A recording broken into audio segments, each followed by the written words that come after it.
Quick history. I'm not going to go through all this on the chart. I just kind of want you to focus down toward the bottom line there. As you look at, there in about 536, 538, 536 is when Zerubbabel brought the people back from their captivity from Babylon. So this is post-exilic, we say, and you have the post-exilic prophets, mean that the prophets prophesied after the exile. And so Zerubbabel was the first one, and then Ezra came along 458, just a little bit before Nehemiah. He came back with a group of people, and then you of course have Nehemiah where we are right now in 445, 444 BC. And it's interesting when you look at the land. This chart, I think David Bird had this chart up at one point.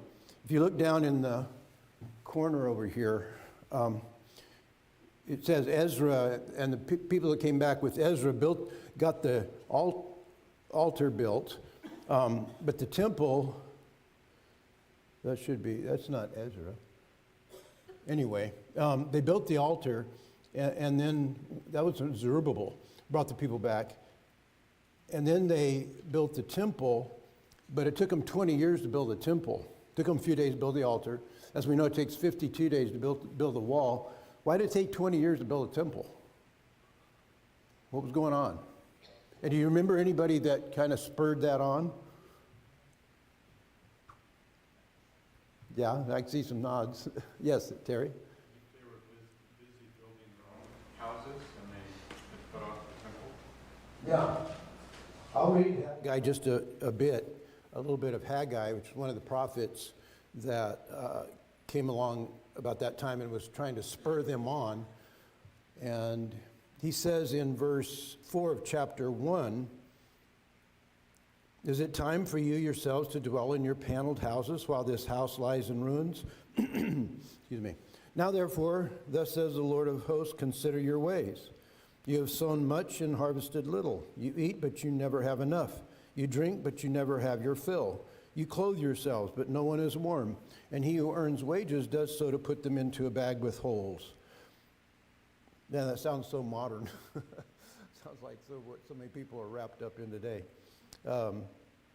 "Go up to the hills and bring wood and build the house that I may take pleasure in it, and that I may be glorified, says the Lord." And he goes on with that. So Haggai is one of the prophets came along and got them going to get the temple built. And they did. And so when Nehemiah comes along, the temple is built, but the walls are broken down. So here's kind of a summary of all that. Zerubbabel brings them back, back in the 538, 536.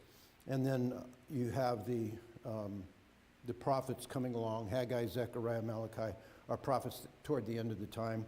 Then you have Nehemiah, and then Ezra, we'll read in chapter 8. He's still there, of course, and Ezra then reads the law and explains it and what have you. So that's kind of where we are. Of course, we're in the Nehemiah stage here. The wall's been built. There's some things going on here in chapter 7 that we'll be highlighting. I like this artist's rendition of Jerusalem. Now, I don't know what time period necessarily they're illustrating here, but I like the idea that you got the temple up there and then the houses and things all around, and it looks pretty packed. If this is accurate, it's pretty packed, and that might be interesting as we go through chapter 7 and we see these people who are coming in and kind of they'll go to their own houses. It says at the end of chapter 7. So in Nehemiah 7, we will read a little bit of it. We'll read the first part of it here in chapter 7, verse 1, first 4 verses. "Now when the wall had been built, and I had set up the doors, and the gatekeepers, the singers, and Levites had been appointed, I gave my brother Hanani and Hananiah, the governor of the castle, charge over Jerusalem, for he was a more faithful and God-fearing man than many. And I said to them, let not the gates of Jerusalem be opened until the sun is hot. And while they are still standing guard, let them shut and bar the doors. Appoint guards from among the inhabitants of Jerusalem, some at their guard posts and some in front of their own homes. The city was wide and large, but the people within it were few, and no houses had been rebuilt. So what he's doing here, just first part, is he's enlisting some leadership, and then it sounds like he's securing the border here, making sure that there are guards around the walls, making sure that nobody can get in, nobody can breach the walls. And so we'll get to some of the details in a minute. And then when you look at from verse 5 on, this is a roster or a census of all the people who came back originally from Babylonian captivity. So that's what that list is. And then it ends down at chapter 7, verse 20 or 73, and just kind of the last line there. And when the 7th month had come, the people of Israel were in their towns. And then if you go to chapter 8, and all the people gathered as one man. I think that last part of verse 73 belongs with chapter 8, kind of the way it seems to read. So that's kind of an introduction to that. So, any comments so far? That's really quick. Anything you see? There you go, Jack. I just have a question. So Persia's in control, obviously, and they're going to do what they want because they're in power. But they're not really the threat as far as why. I guess what I'm saying is, why are they securing the walls? Is it because at the same time that Persia's not a threat, they're also not going to be like, we're not going to protect Jerusalem, so it's the other citizens, it's the people around that could take advantage of those folks, and that's who they're securing the walls against? Yeah, I think we go back to chapter 6. With Tobiah and Sanballat and all those guys. Yeah, those guys, and they're not Jews, so it's just like the locals, basically. Yeah, basically the people surrounding them, yeah. And they've come a long way in securing Jerusalem from them, but they're still out there, and they'll still, obviously want to harass them in various ways. Anything else on that? I mean, that makes sense? There, we go from here. Just as a board talks about that, the Yeah. opposition to the temple too. And, I mean, it's kind of neat the way that they rebuild Jerusalem. They do the temple first. Their spirituality is the priority, and then the physical safety, they build the wall. But the people were trying to disrupt the spiritual aspect of the culture. So securing the city is a huge part of making sure that they're able to even practice their religion. So Right.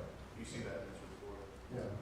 Yeah, and as pointed out, they took them a while to get that temple built because they were too busy working on their own stuff, making sure their homes are built. But they finally did, and that was the priority, and that's why their prophets went to spur them on to get that done. It took them 20 years to do that. So in this, let me just kind of go through some of these questions. These are sort of the ones I sent out, a little bit modified. The wall is built, the doors are installed. What does Nehemiah do next? So that again in chapter 7, he said the wall had been built, then I set up the doors. So we had seen previously that those were still needed to be finished, and they got those finished. He had the gatekeepers, the singers, and the Levites had been appointed. What are those guys? What are those? Anybody? I mean, I guess you can kind of just guess based upon what it says about them, but gatekeepers make sense, right? The gatekeepers, those are the ones that obviously are part of the security team, if you will. What are why the singers and the Levites? What's that about?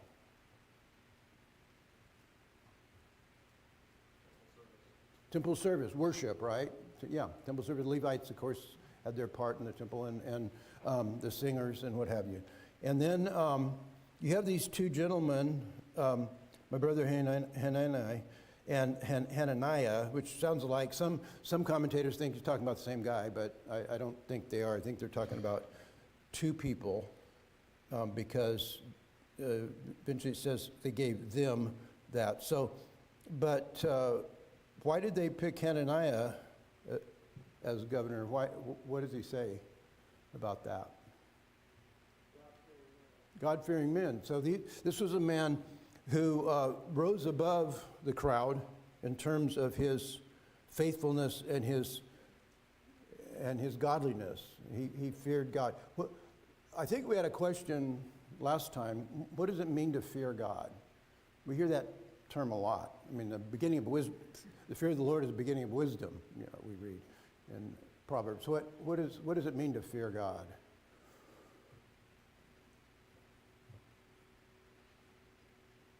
Angie. I think it's a deep respect because you are aware of the power of God. So you must respect and obey, and you shouldn't be afraid of what He is able to do if you don't. Yeah.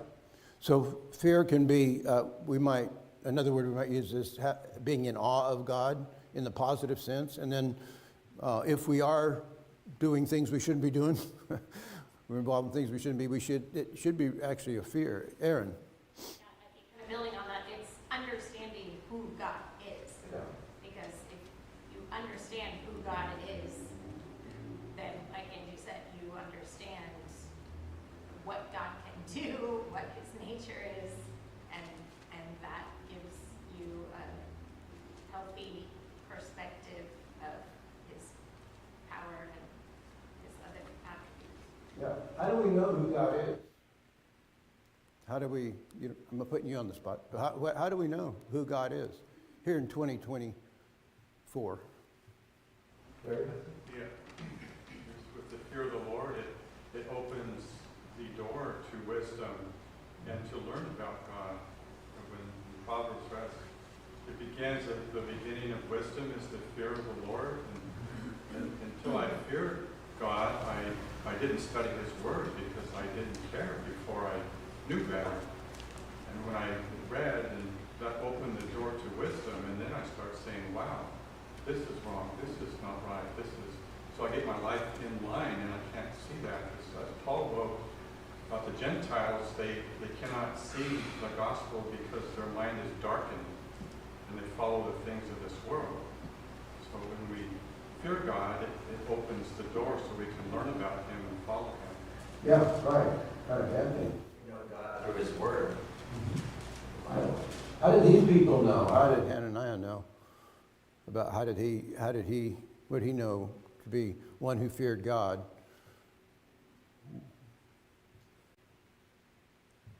Grant? If nothing else, it had not been too long before this that Ezra had read the law to them, so they could come to know him again. Okay. Yeah, one thing, and you'll be part of this when we get in the next chapter, of course, and I'll be the first part of it. Yeah. And it's all for restoration, right? Kind of a restoration of and to enhance their senses about who God is. At this time, what they did have the history of, they had seen God do all these things and all these works. Jim? These are the people in the province who came up out of the captivities of those exiles who Nebuchadnezzar, king of Babylon, had carried into exile. In their recent history, they had experienced the wrath of God as a nation and the destructive nature of crossing paths with Him. Just, I was thinking about this week. If we dare to have a relationship, an intimate relationship with a God, shall we do it on His terms, or we shall come to Him on our terms? Yeah. Yeah, that's a central question, isn't it? From, we come to, because a lot of people are trying to come to Him on their terms. So there are people who believe God. They will say they have a fear of God, but they don't really, because they're using their own avenues or whatever to come to Him. Jack. I think one of the common threads for all humans is decision making. Uh-huh. And we make 963 decisions a day according to a stat I just made up. But God is an essential part, and it's been said many times, it's the most important thing for you in your brain because it's going to affect your decision making. I don't think knowledge is required, but two folks could know what's right and wrong and agree, but one of them won't make that decision because he doesn't fear God or she doesn't fear God. And then when we talk about why all did he do this? Well, if I'm a leader, now my decisions affect a lot more than just myself. Yeah, good. That's right, and that's, Ben. In chapter 6, I've been dwelling a lot on this verse since last week when I was assigned it. Verse 16, and when all of our enemies heard of it, this is the finishing of the wall, all the nations around us were afraid and fell greatly in their own esteem, for they perceived that this work had been accomplished with the help of our God. For us to think that God doesn't still work that same kind of power in lives today, that's how one of the ways we know God, about the amazing things that are done in his name.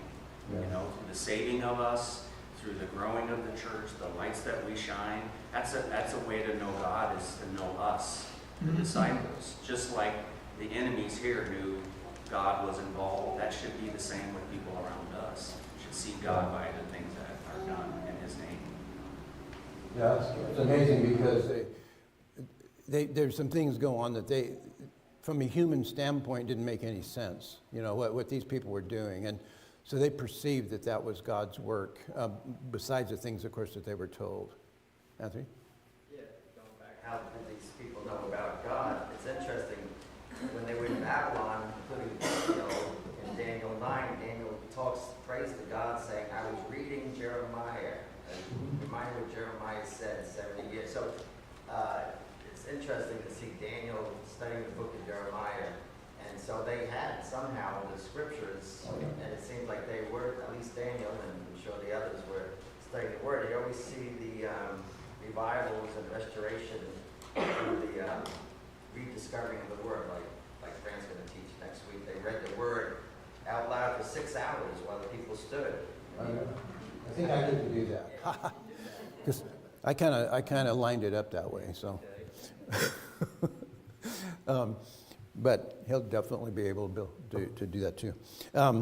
No, right. I mean, they had a lot of prophets, a lot of prophets up to this time. You know, almost all of them, of course, that we read about in our Bibles were active up to this time. So they had a lot of that, and of course, this various scrolls and other things that they could rely on to know. Obviously, the enemies didn't know that because they weren't reading that, but they saw what was going on and what the people of God did, which makes your point, makes Ben's point.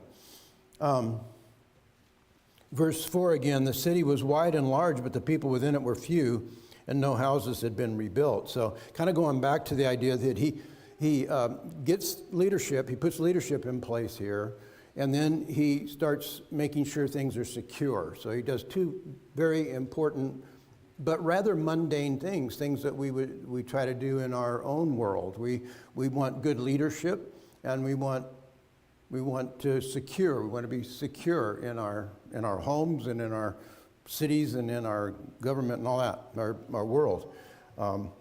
So he did that because the city was large, but the people were few. Verse 4. So you had a lot of space. You know, Jerusalem was not a big town, and just from square footage, it wasn't very big. But it was big enough, and the people that are actually there now were didn't have as many that maybe you'd like to have for security's sake. Why this long list of names, starting introduced in verse 5, and then all the way down through 73, basically. People, the sons of people. So why does he include this list? Now, it's almost identical, as it says up there, to Ezra 2. You see almost exactly the same list. There's some minor variations. But why? These are the people that came out of captivity. We know that. So why does he include this? Why does he do this? What's your thoughts on that? Why have a big, long list of people? They could go back and read Ezra, I guess, and see the same list pretty much, but why? What's your thoughts, Anthony?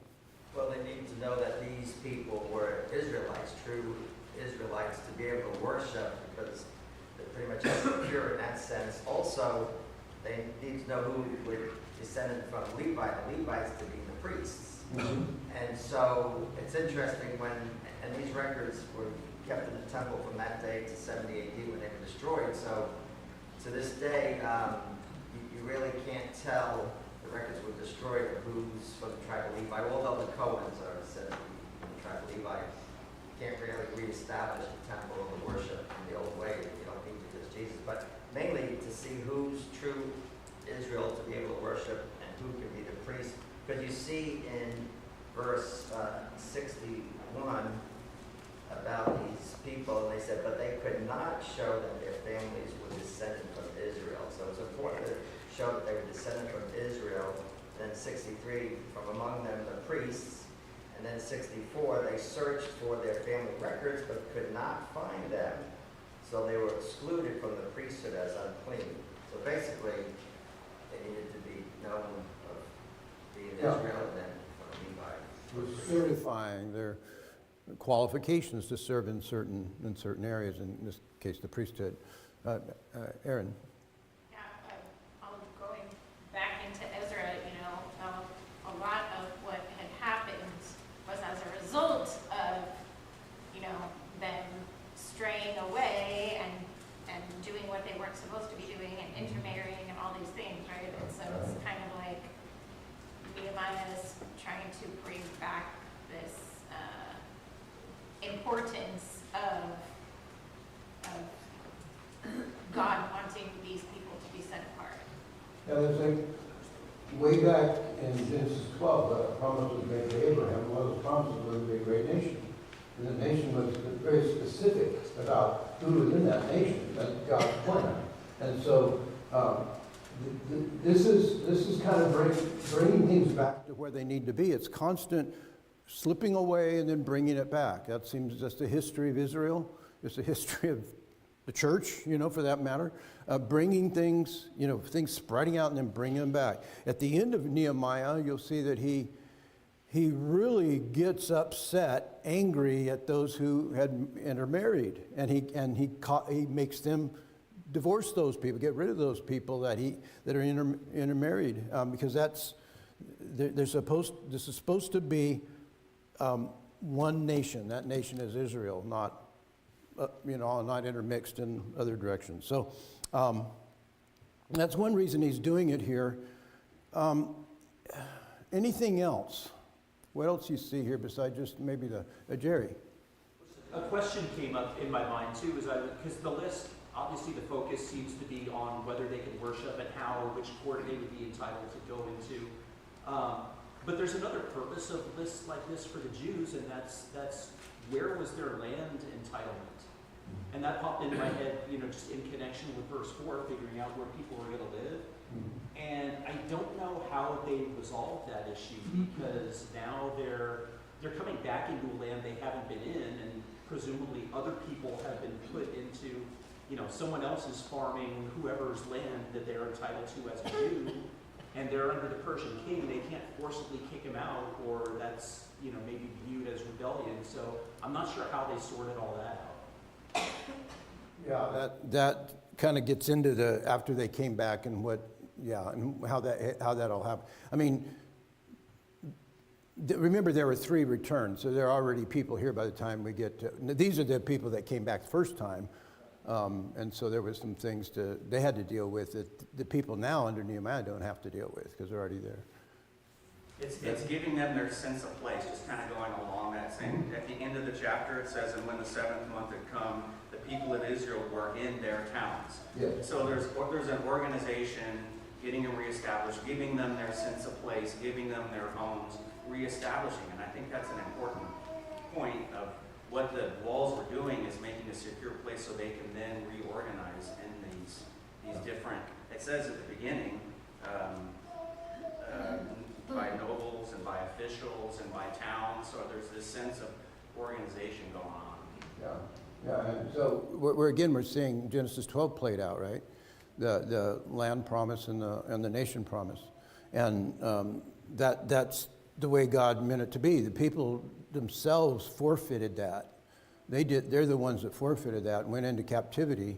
The southern kingdom the northern kingdom, of course, went into captivity in 722 by Assyria and never did really come back. But Samaria, when you're looking at a map of Palestine, Samaria is the intermixture of some of those people who went into captivity under the Assyrians and then were mixed with the local people there. So it was kind of a, hodgepodge in Samaria. The people of Judah went into captivity then with Babylon, and then as this is recording, they came back. And he's giving a very strict genealogy. They had the record of everybody that came back. That's amazing in itself, but there's a reason why they did that. Jim? So we're focused on the building of the walls. Derek Kidner wrote in about verse 5, the nobles, officials, and the people to be enrolled. This was the human living structure that Nehemiah served. These were the people who had chosen not to intermarry when they went back to Babylon. They were the people who had been faithful to Jehovah. And when there was a call to return and resettle a place that had no walls and no temple, this 45,000, I think it was, 42,000 people, these were the ones that came back, a very small fraction of the people who were carried into captivity. These were the faithful, these were the pure, these were dedicated to Jehovah. Yeah, that was just 42 of the assembly, besides their male and females, are in some of those. So that, but yeah, that's a good point. We're talking about Babylon. Go ahead, David. Go ahead.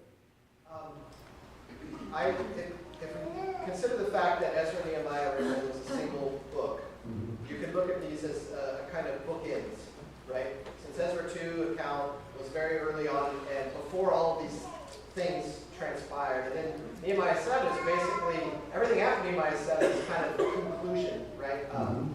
And so I look at them as bookends. Here's whenever things started, here's when things ended, and there are changes, right? Even though they're minor. And so maybe that's the point, is that we started off with this, and here we are at the end of it, and here's where we are now.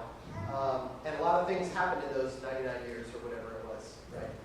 So maybe this is just a way to signify, this represents an epoch, right? An amount of time where a lot of things happened. And we started off here, and now we're someplace different. Yeah.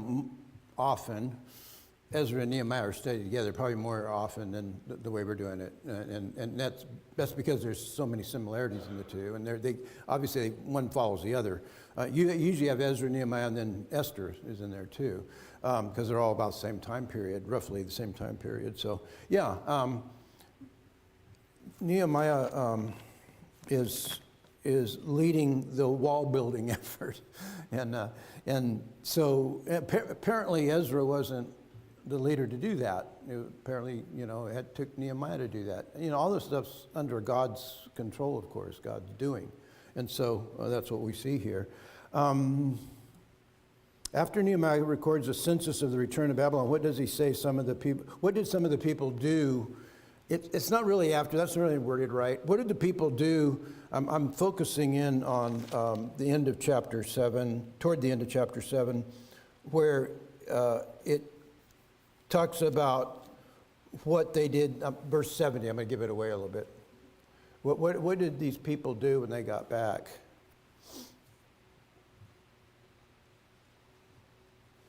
Adam? Contributed to the treasure? Yeah, they contributed to the treasury, temple, and all of that. So this is a very positive take on things, even though they took them all that time to build the temple. Yes, sure. That's the question the other day about where did they get all this money if they were under Babylonian captivity? Yeah. I don't know. Anybody know the answer to that? Yes, Jim probably knows.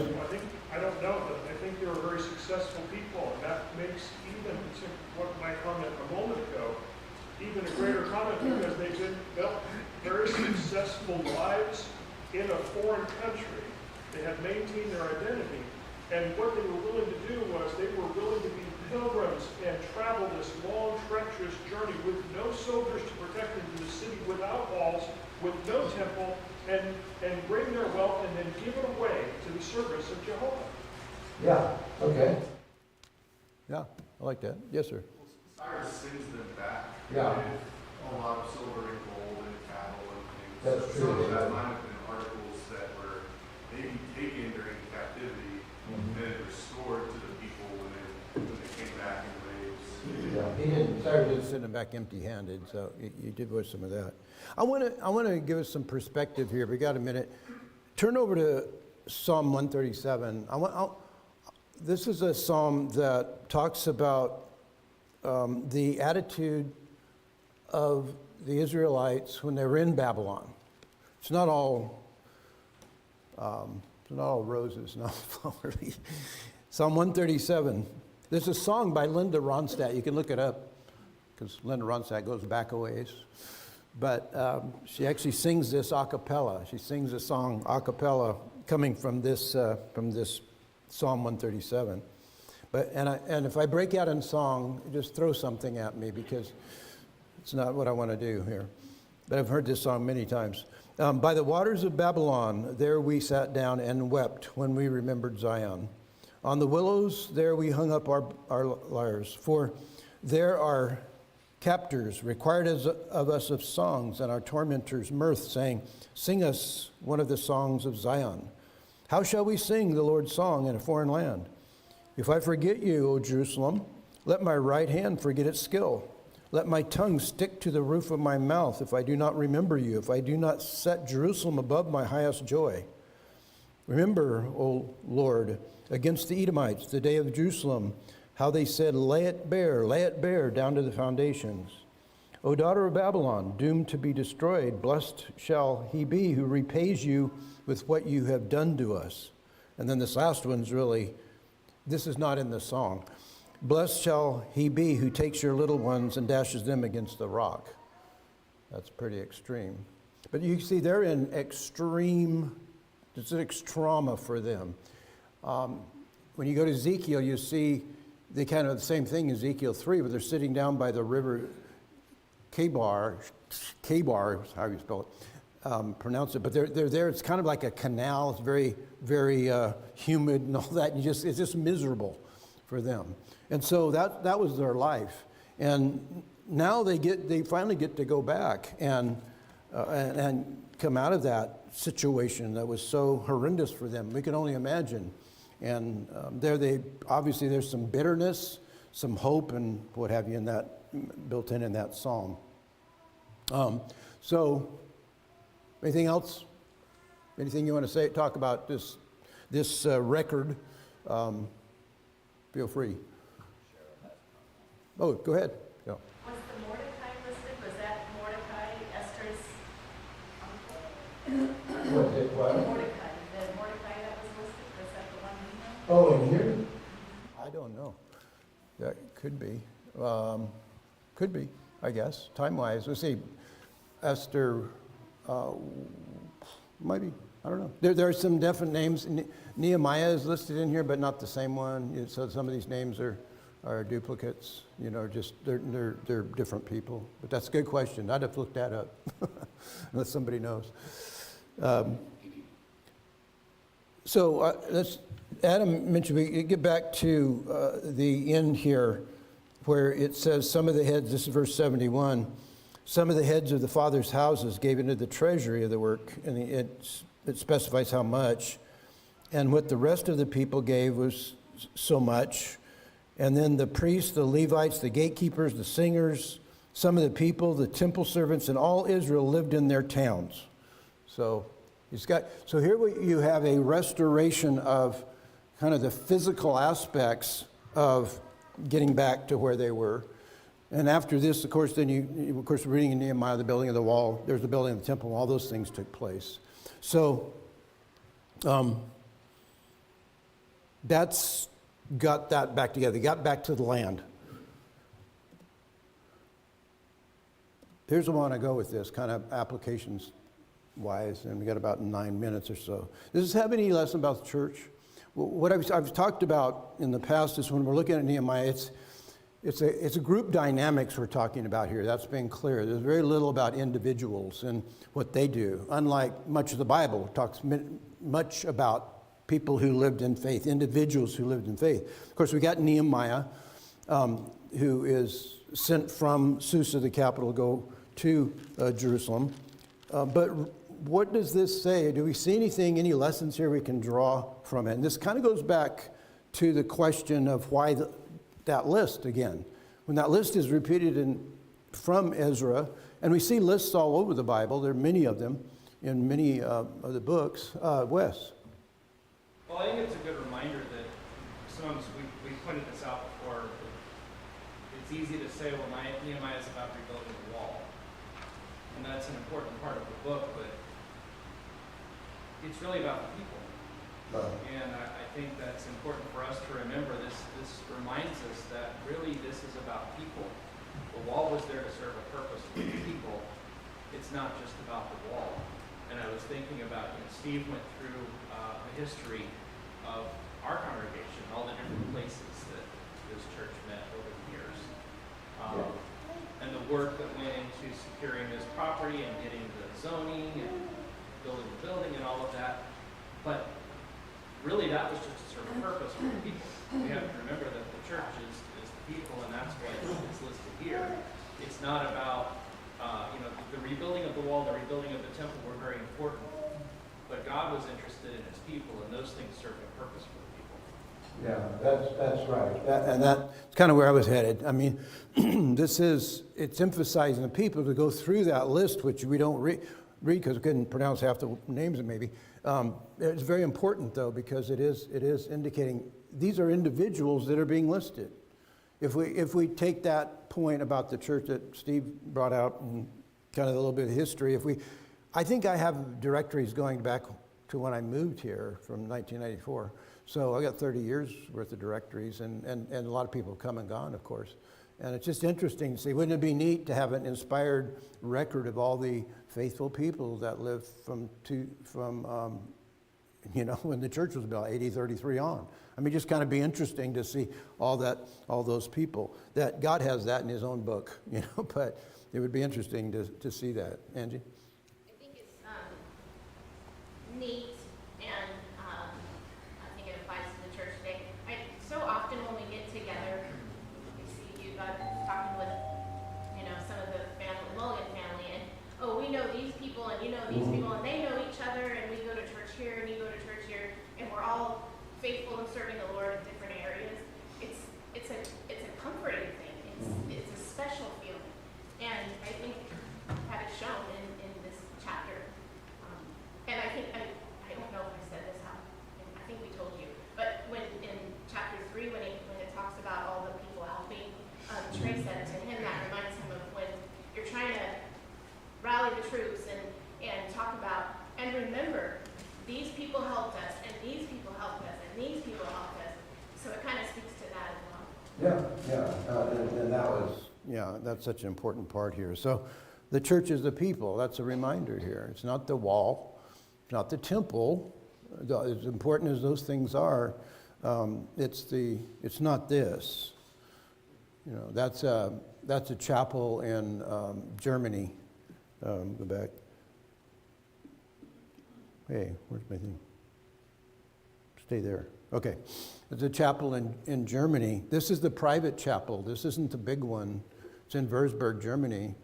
This is the governor or the prince bishop there, who had this. This was his special. I wasn't supposed to take this picture. I didn't know that when I took it. So, but since I did, that's his private chapel. And sometimes, remember when we were talking about Europe, and you go through and you view all of these cathedrals. There's one in every big city. There's this giant cathedral. And it was funny because the tour guide said, she described the tour as an ABC tour. Another beautiful church is what she said. That was the ABC tour. And that's how she described it. And she wasn't a believer or anything. You just see all these cathedrals, and pretty soon you just, man. But people think that, you know, it's all wrapped up into that. They're the biggest organ, you know, they got the biggest pipe organ in Europe, in Passau, Germany, and all this stuff. I like this quote, and I put it in the handout, kind of a good place to end. Those who should populate the city of God stand in direct continuity with community who had earlier experienced God's redemption in the second Exodus. We too do well to remember that necessary as bricks or mortar or organizational structures may be, the Church of Christ is neither founded on nor maintained by these alone.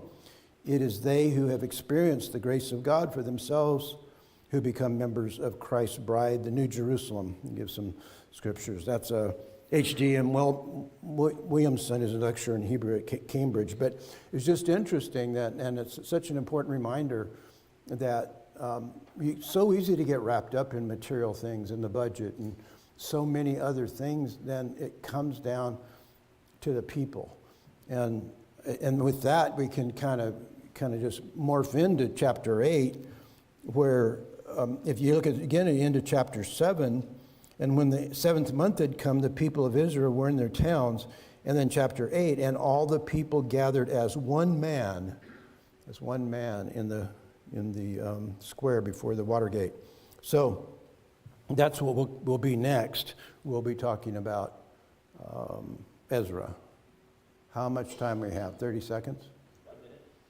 I have a whole minute? Okay, and Anthony, you got the last one. So what way might we compare our church building to the cathedrals that are sacred? You know, there's obviously a lot of different opinions of how to treat our church building. Mm-hmm. As far as what we can do with it, what we can't do with it, and are we treating it like a cathedral, sacred? This isn't for everyone. Yeah, we can get hooked on the physical stuff. That's true in everything. It's true in anything we do. Put all the emphasis on the physical things, but we'll obviously that's not God's design. God's design is for the church to be the people. Yes, Jim? The Gibeonites are in here. So the Gibeonites were Hivites. They were supposed to be wiped out. But what they did was they perpetuated they brought a deception. It said they came from a far country. And they made out, took worn out sacks for the donkeys and wineskins and worn out, and they fooled the Israelites. They didn't check with God. Yeah. And then they said to God, shall we go ahead and, or, you know, I think it was Moses or Joshua, shall we go ahead and kill him now? No, you already made a covenant with him. And so did God. And by the grace of God, the people of 95 members of Gibeon were here as these exiles. Yeah, interesting. Thanks for that. Okay, thank you, everybody.